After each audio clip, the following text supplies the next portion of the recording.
Welcome to another edition of the Plumbing 101 show with myself, your host, Willem. South Africa currently has one of the highest unemployment rates in the world, and certainly its own highest unemployment rate in its own history. Now, a lack of employment opportunities usually leads to industries that have more people in it for employment than what it has positions or vacancies available. Now, in the plumbing sector, there's actually a gap or a lack of properly skilled and properly trained people. Although plumbing can be a great opportunity or career opportunity to help contribute towards resolving the high unemployment rate in South Africa. Now, joining me for this conversation and this episode is Mr. Lea Smith. Lea, a warm welcome to you. Thanks for joining me. Thanks for allowing me this opportunity to express my knowledge, or I don't know if I can express my knowledge, but it's share on some of my share my knowledge, share your knowledge, my understandings. When I was a plumber myself, out as a business owner in the plumbing industry, and then also in currently other businesses businesses that I run at this particular point in time.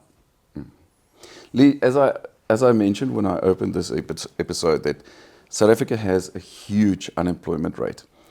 Plumbing, there's always a need for plumbing. I mean, civilization cannot exist without it. So it means that there's a reflection there that says there should always be plumbing work available. It should, because plumbing is never going to go away. But the fact is that plumbing is a trade and an industry for which skill and knowledge is required. And there's a lot that we can say about that, Lea. But before we go into our conversation, we're going to cross over to some industry news. So for our viewers, please do stay tuned, have a listen to the industry news. Lea and I will be back right after this.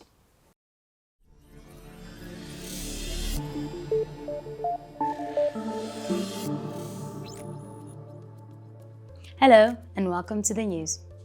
After a sewer collapsed causing sewage to flow into the ocean for the past weeks, residents of Strand in the Western Cape are concerned for their health and safety. The Strand has a history of sinkholes due to several sewage collapses since 2019, a direct result of the faulty Trappist pipeline. Now, fortunately, there is a cleaner outlook on the horizon for Strand residents. With the use of trenchless technology, the city of Cape Town has planned to renovate a 3.1 kilometer section of the Trappist pipeline. Thanks to a recent cleanup operation by the Trans-Caledon Tunnel Authority, the Msunduzi River yielded about 300 bags of contaminants. The purpose of the project was to recognize the significance of natural heritage, particularly water conservation and river health. Triple P's director, Ntswaki Ditlhale, stated that even one act of pollution could have negative effects further downstream. It goes without saying, of course, that water conservation is of utmost importance. And in other very sad news, the Western Cape floods claimed the lives of 8 people due to electrocution. The worst of the recent extreme weather, including widespread flooding, extremely choppy seas, and damaging winds, hit the Western Cape and Eastern provinces the hardest. According to Mayoral Committee member of Safety and Security, Alderman Jean-Pierre Smith, floodwaters caused issues with electricity connections throughout Cape Town, resulting in the deaths of 4 people in Driftsand and 4 children in the Klipfontein region. Now, relief workers have worked hard to assist communities in the worst affected areas. They did this with providing hot meals, blankets, and mattresses. Well, that's it for now. Let's take it back to studio. Welcome back, and thanks to our news team for updating us on what's going on in the trade and industry of plumbing. Now, Lea Smith and myself are discussing in today's episode the fact that plumbing as a trade and as an industry can contribute to resolving, or in some form or way, resolving the issue with the high unemployment rate in South Africa. But plumbing is a trade for which certain skills, qualification, and training is highly required. Lee, just before we go into the questions and I bombard you with the questions that I have for you, just a quick introduction of yourself to, very briefly, you did mention that you've been the owner of a plumber company. You are a qualified plumber yourself. You are also now the owner of other businesses. So just a quick introduction of yourself, please. Yes, as you indicated, Willem, I've been an entrepreneur all my life. After I studied, I joined the family business, plumbing, and went in from there. And then, like typical family things, couldn't really work with the family, broke away, started my own plumbing business, maintenance specifically in the insurance sector, but I always had side hustles. And currently I moved on from the plumbing business. I'm still involved, but more in the training side throughout it. But I think the point is that I've got a good grasp about yes, I understand the plumbing environment, the built environment, and also the business environments from small SMMEs up to medium-sized businesses. Let's talk about starting your own business, Lee. You just mentioned that you were in the family business in plumbing, but then you broke away and you started your own thing. Let's have a look at what your most challenging part was when you started your own plumbing business. I mean, certainly you mentioned that you're a qualified plumber, so it means you've had that proper technical skills, technical knowledge.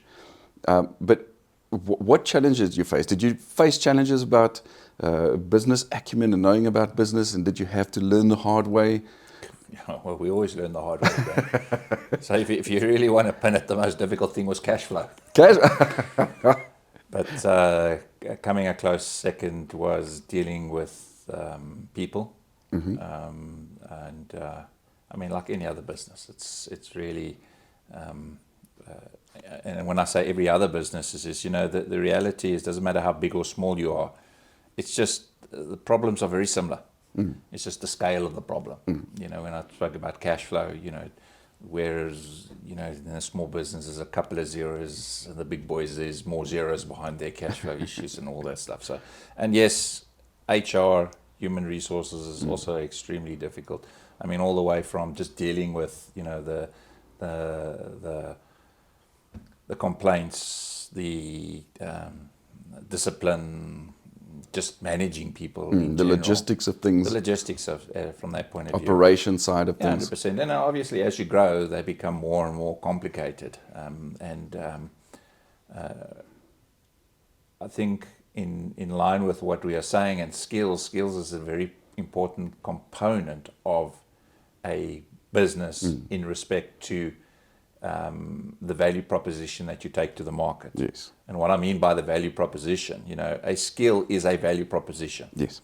It's a value proposition that you acquire, and then you gear that value proposition in the market that you're dealing with. And again, I go back to, it's the skill that you required. However that skill is you required through knowledge, by further educating yourself, or through your qualification, etc. But then you take that knowledge and you build on it and you gear it towards in your business.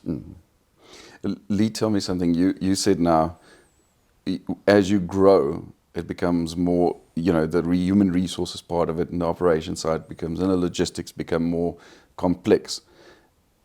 Typically, as you grow, you would need more staff, need more people. Could it have been a challenge for you in the business to find properly skilled, properly trained, and qualified people? Yes and no. And the reason why I say that, and bringing it back to a trade environment, people think that a trade is an easy entry market. So we've got a lot of people out there that have this necessary skill, but it's not honed correctly. In other words, you might have a hand skill, and that's what you'll find. You find a lot of people can join two pipes together, but they don't understand the reason for joining those two pipes together. That's the one thing. And also, and you learn that either through time and culminating it with a theory and a practical. We tend to, in our industry, has got a lot of practically orientated people, but not understanding the theory side behind that. And that's what a qualification brings to you as an all-round package. But you know what? A qualification is a piece of paper at the end of the day. It just says to you, well, there it is. I supposedly have ticked the boxes. But again, it's a piece of paper. Yeah, the proof is in the pudding. What can you do when it comes to hands-on? Yeah, 100%. I mean, it's the same thing. I remember the other day we were having on the plumbing couch. We had a conversation around the COC. And the same thing is the COC is a piece of paper. It's about what's behind that piece of paper. You know, that's it. I remember when I had an apprenticeships or the people on training in my business, I always used to say to them, you know, at the end of the day, and I tell my kids that as well, you know, I say to them, don't chase the money at this stage. Chase the experience and that knowledge, not the piece of paper. You've got the piece of paper through your code, but you need to change experience, that continuous development, that continuous understanding, because that's where the dividends get paid at the end of the day. But it's also a fact, Lea, that you know, you could have learned something in your specific educational institute or where you received your training, etc. But now that you get into the field, you may find a situation that prevents you from doing a thing in a way that you've learned how to do it, and you now have to find a solution for that, and that you only gain that knowledge on how to resolve those kind of things hands-on in the industry when you're there through tried and tested methods, if you want to put it that way. Not that I want a doctor to say that to me, but you need a good foundation at the end of the day. If you haven't got a good foundation, then it's like building a house. If a house is built on a bad foundation, the rest of the building goes for pot as well. I mean, we don't know everything, you know. We don't know. I mean, it's impossible, you know. In the same way as you're not going to know every discipline in plumbing, if you want to put it that way. You know, at the end of the day, when you join, you tend to either be you go and specialize in that specific. You might just end up doing geysers over and over, hot water articulations, or you know, the new technologies that are coming in, etc., etc. But it's just through having a good foundation and then just building on that foundation continuously, but doing the right thing all the time. If you know what I'm saying, it's that's the proper value proposition that you got to bring, and it's important, you know, especially. I mean, as I said to you in the beginning, you know, our biggest challenge, or very close to the wonderful cash flow, was human resources. You know, and because you're sending out somebody that is representing your business, and if you're sending them out and they're representing your business, therefore you want to make sure that they are carrying that right value proposition across. That your company ethos, your company's value, but at the same token, a massive part of that value proposition is that person being skilled to carry out that job correctly. The competency that they have to do what they are supposed to do. Yeah, we can debate competency because competency is a very long piece of string as well. It goes back to that. It goes back to that piece of paper. The piece of paper talks about you being qualified. Yeah. But there's a difference between qualified. Let me rephrase it. There's a difference between being qualified and being competent. Yeah. Massive difference, and that, as you know, that's where the makeup professional bodies come in, is to bridge that gap between being qualified and being competent. Yeah. Lea, one thing that also stood out for me now is that you said you continuously learn and grow and develop. And I have a question specifically in that regard for you, but I think that we should quickly cross over to an ad break. So for our viewers, do stay tuned. Have a look at these ads. They are for your interest and for your benefit. Stay tuned. Lea and I will be back right after this. Introducing App Plumber, your gateway to the world of top-notch Rothenberger tools. Whether you're on the job or on the go, get immediate access to everything you need. Make informed decisions swiftly. App Plumber, empowering your choices. It's an exciting time to be a professionally registered plumber. The PIRB's leaderboard provides plumbers with the opportunity to be placed onto a ranking system to see how they perform amongst their peers around the country. This ranking system enables both plumbers and consumers to identify top local plumbers and monitor their performance nationally and regionally. Consumers will always look for the best, and at the top is where you'd want to be. It is therefore very important to be dedicated to continuously upskilling yourself through continuous professional development activities. The CPD points you accumulate during the CPD program will allow you to be rated on the leaderboard as you grow. The ranking system runs on a 3-month rolling average, where you can find yourself at the very top by accumulating more points than your peers. Top-ranked plumbers also stand a chance to win prizes through a lucky draw, where winners are announced on the PIRB's Plumbing 101 shows on YouTube. Do not miss out on the opportunity to be highlighted as an elite plumber in South Africa. Start accumulating points and become one of the best.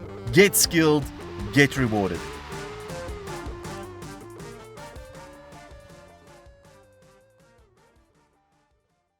Welcome back. You are still tuned into the Plumbing 101 show, where myself and my guest Lea Smith are talking about skills in the plumbing sector. The fact that plumbing is a trade and plumbing as an industry can contribute to resolve the issue of the high unemployment rate in South Africa. But the fact is that as a trade and as an industry, it requires certain skills and a certain amount of knowledge, technical orientation, etc. Before we went into the ad, we discussed all of that, Lee. And you mentioned one thing that stood out for me was that you used the word continuously grow, continuously learn, continuously develop. And that's my next question to you. I want to focus a little bit more on upskilling, because certainly things don't stand still. Things continuously evolve. I mean, technology, for one, evolves. You're always going to find new materials, new products, new methods of things that may be easier and quicker than the methods that was used in the olden days. And hence the fact that there is some sort of importance for people to stay up to date with those kind of new trends or new things. Would you agree with that? How do you see upskilling and the value of upskilling? Well, imperative. You know, that is how you add value to your business at the end of the day. Because where does the value lie in your business? I mean, think about it. The value lies in your people. And the knowledge that those people have to give on. I mean, that's what you do. You can't just now wake up today and say, well, I'm going to go now do solar. Well, where's the starting point? Yeah. The starting point is to go back and learn and develop yourself and your staff, whoever, so you can take that value proposition that you learned and, as I said in the previously, and gear that value proposition going forward. So there's no, I mean, we'll know nowadays how fast changes are happening, how things are changing, how things are going, new technology coming on. You know, I mean, when we started off years ago, we had donkeys, old heating systems, then low-level pressure systems, and then high-pressure vessels. Now we got heat pumps, and now we got solar.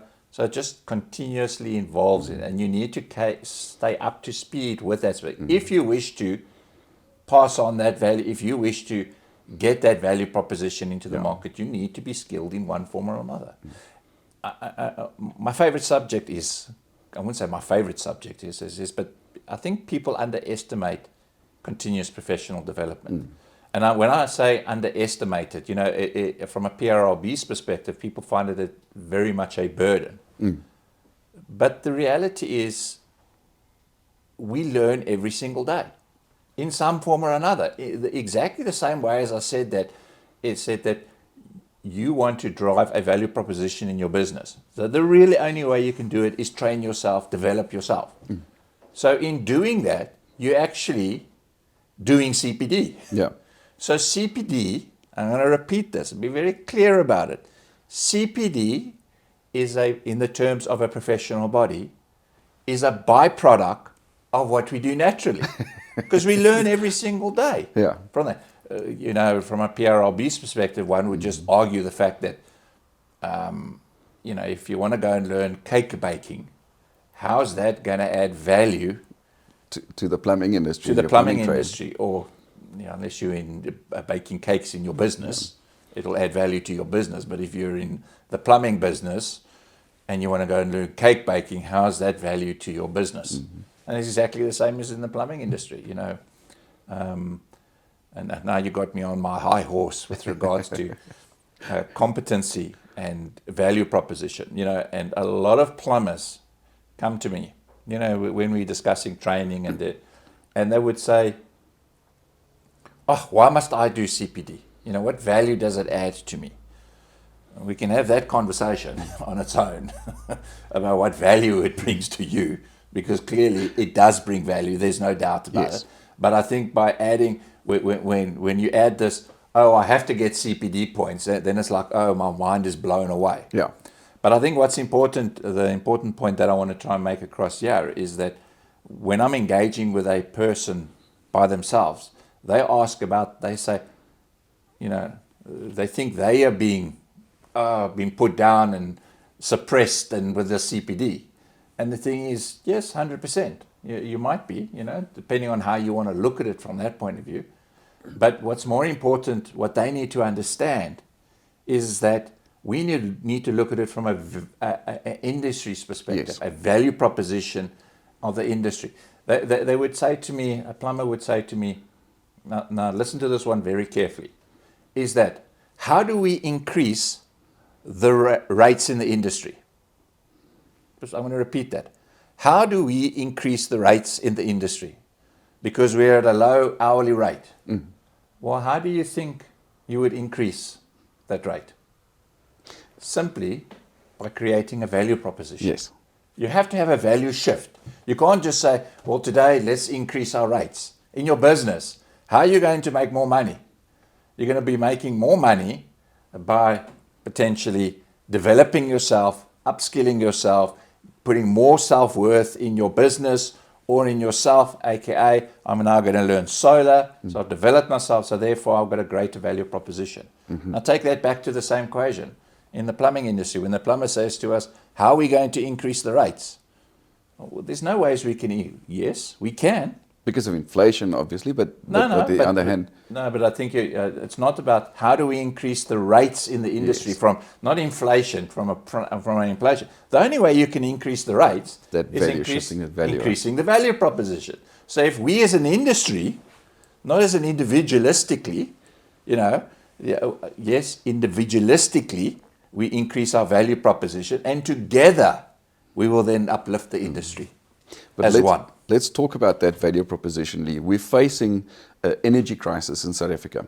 And we know with load shedding and everything, the demand is higher than what the capacity is to provide and supply.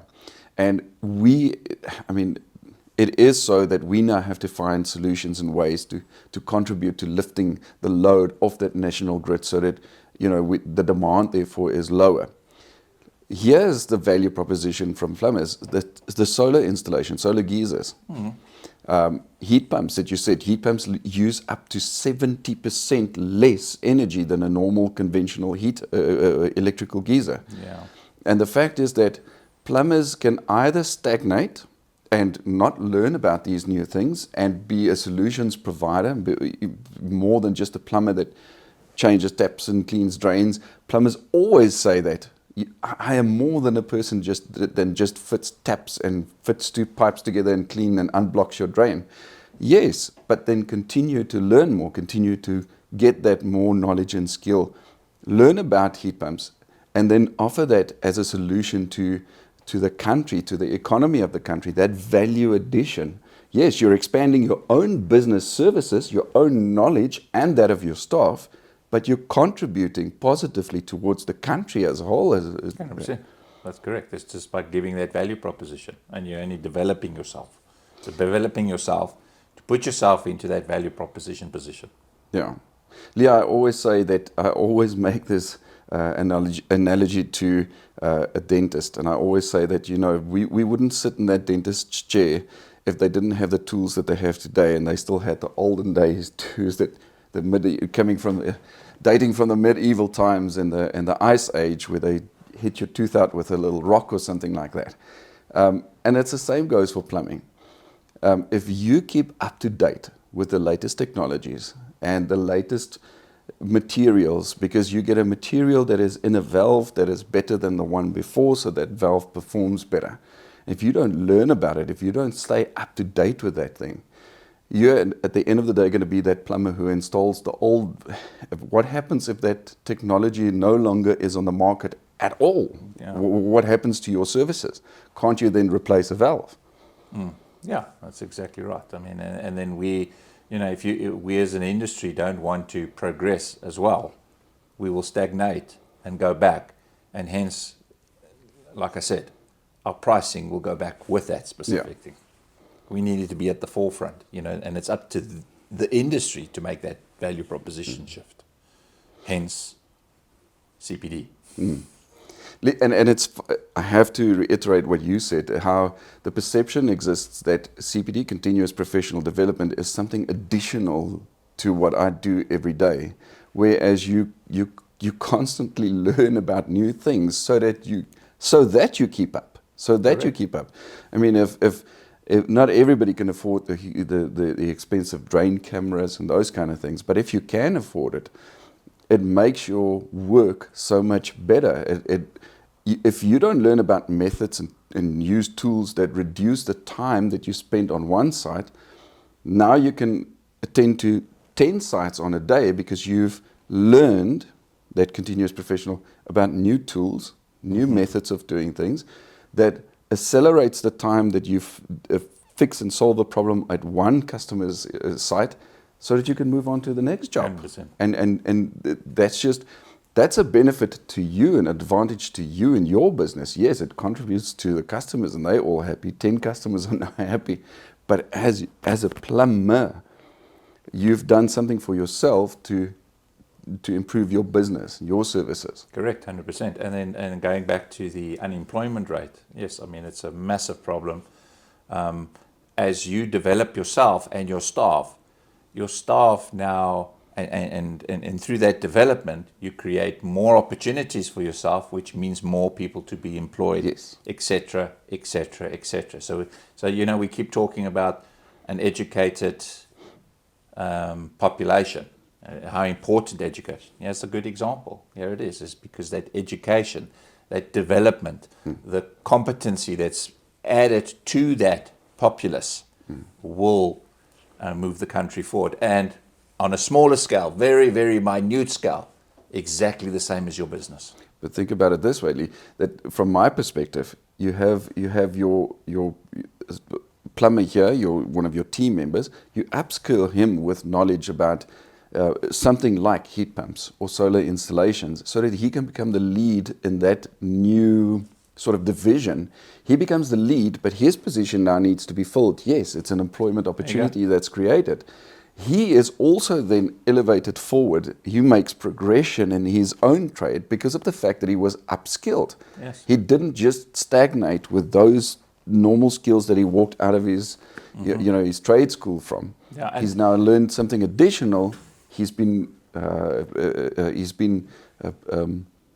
developed further. Yes, and promoted. He's promoted, so he feels that he's making progress in his career. And you mentioned that. I think something comes to mind insofar as, and specifically for the plumbers who are not necessarily self-employed, but work for a boss and whatever it is.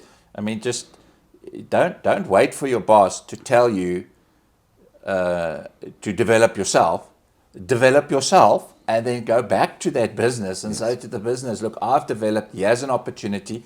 Let's try and, capitalize on my new understanding and knowledge. And if all things are equal, I can't see any boss saying, no, we're not going to do that specific thing. One more thing that I want to say before we have a look at David Mohale's video, that is that we keep referring to the fact that plumbers used to see CPD as a burden, but I also know now that the PRB has implemented this new way of looking at CPD. They call it the CPD Rewards Program, where plumbers are actually rewarded for keeping up to date with their trade and their industry and for continuously developing and learning about their trade, where they get rewards for achieving and maintaining a certain number of CPD points. So you're 100% correct, Willem. But the irony is the fact that you are rewarded because you're learning something new. Yes. You're just being rewarded over and above the reward that you got anyway. The personal reward Yes, and the reward the for your personal- business. Yeah, Yes. well, the reward for the value proposition that you gained for yourself and done to your business. That's the reward. But I go back to the fact is that it's on a bigger scale as an industry. We're trying to get everybody to upskill themselves, develop, or the industry to develop. And then we are adding a value proposition, a better value proposition as the profession within the plumbing industry. Lea, it's very, very interesting. Thank you so much for having joined me for this episode. The valuable information, talk about value proposition, the valuable information that you share with us. I do hope that for some of our viewers that it has shed some light on continuously learning and developing yourself, your business, your staff, upskilling them so they can have that additional and more value proposition. We are going to cross over quickly to a video insert of Mr. David Mohwali. He's also a qualified and professional plumber, but also at the same time a plumbing business owner. And just after that insert, we are going to cross over to a news break. But from myself and from Lea, thank you so much for your time and having tuned into this episode. We will definitely see you again next time. Thank you, Willem. Thank you. Hello, my name is David Magale, the Director of KM Plumbing and Construction Project. I'm going to share with you the importance of upskilling for me as an individual. Upskilling is important to me as an individual because it helps me to expand the abilities to stay ahead of the competition and grow in my career path. It also equips me with new skills to remain relevant and efficient in a dynamic business environment. For now, I have only 2 areas where I'm focusing on. Mainly, I'm focusing on new plumbing trends and technologies, and also on solar installations and heat pump, so that I can become a master plumber. Thank you.